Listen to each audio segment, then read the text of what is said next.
আসসালামু আলাইকুম। নতুন আরেকটি ভিডিওতে আপনাদের স্বাগত জানাচ্ছি। আজকের এই ভিডিওতে আমরা শেখার চেষ্টা করব কিভাবে আমরা আমাদের ক্যারিয়ার সার্টিফিকেটটা বের করতে পারি।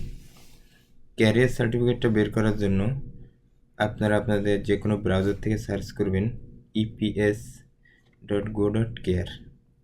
এই ওয়েবসাইটে যাওয়ার পর ইলবান ওইগুকিন E9 এটাতে ক্লিক করবেন।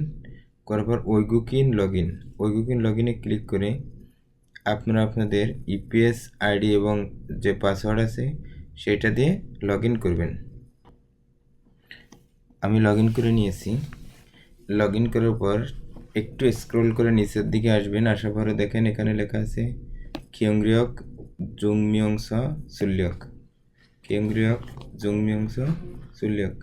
এটাতে দেবেন পারো খাগিতে ক্লিক করবেন। করার পর এখান থেকে বাম সাইডে দেখেন যে অনেকগুলো অপশন আছে ইলবান ওইগুকিন সার্ভিস। এখান থেকে চলে যাবেন একটু নিচের দিকে। আসার পর দেখেন এখানে লেখা আছে কিয়ংরিয়ক জুংমিয়ংস পালগুপ সিনসং। এটাতে ক্লিক করলাম। করে এখান থেকে বাংলাদেশ সিলেক্ট করবেন, করে সার্চে দিবেন। দিলে দেখেন এখানে আপনার নাম সহ চলে আসবে, যে নাম এবং দেশ সহ চলে আসবে। আসার পর এখানে নিজের দেশের ফোন নাম্বার অর্থাৎ বাংলাদেশের ফোন নাম্বার বা মোবাইল নাম্বার, ইমেল আইডি, তারপর বাংলাদেশের ঠিকানা, এভরিথিং সব দিবেন। এগুলো আমি পূরণ করে নিতেছি। তো এখান থেকে এসব পূরণ করার পর দেখেন আপনাদের যে কোম্পানি, যতগুলো কোম্পানি ছিল সকল কোম্পানির নাম এবং চাকরির মেয়াদকাল চলে আসবে। কোনো প্রশিক্ষণ থাকলে এটা চলে আসবে। আসার পর ঠিক নিচের দিকে চলে আসবেন। আসার পর এখান থেকে আবেদনের তারিখ, আপনি যে তারিখে আবেদন করবেন সেই তারিখটা এখানে সিলেক্ট করে দিবেন। তো আমি যেহেতু আজকের তারিখে দিছি সুতরাং এটাই সিলেক্টেড থাকলো। এবং অভিজ্ঞতা সনদ ইস্যুর উদ্দেশ্য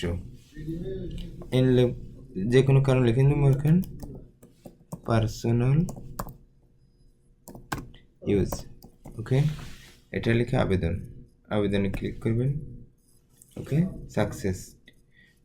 এটা সেভ হয়ে গেছে। এবার দেখেন একটু নিচে যে অভিজ্ঞতা সনদ ইস্যু, এই দুইটা অপশন, একটা হচ্ছে ইংলিশ, একটা হচ্ছে কোরিয়ান ভাষায়। আপনি অভিজ্ঞতা সনদ ইস্যুতে ক্লিক করলে আপনাকে বা ইংলিশটা আসবে। দেখেন এই যে আমার অভিজ্ঞতা সনদটা চলে আসছে। তো এটাই আপনার ক্যারিয়ার সার্টিফিকেট। এটা প্রিন্ট করে নিয়ে গেলেই হয়ে যাবে। তো আজকের মতো এই পর্যন্তই ছিল আজকের ভিডিওটা ভালো লাগলে অবশ্যই শেয়ার করতে ভুলবেন না, এবং পরবর্তী ভিডিওটা পাওয়ার জন্য অবশ্যই আপনার নোটিফিকেশন বারটা অন করে রাখবেন।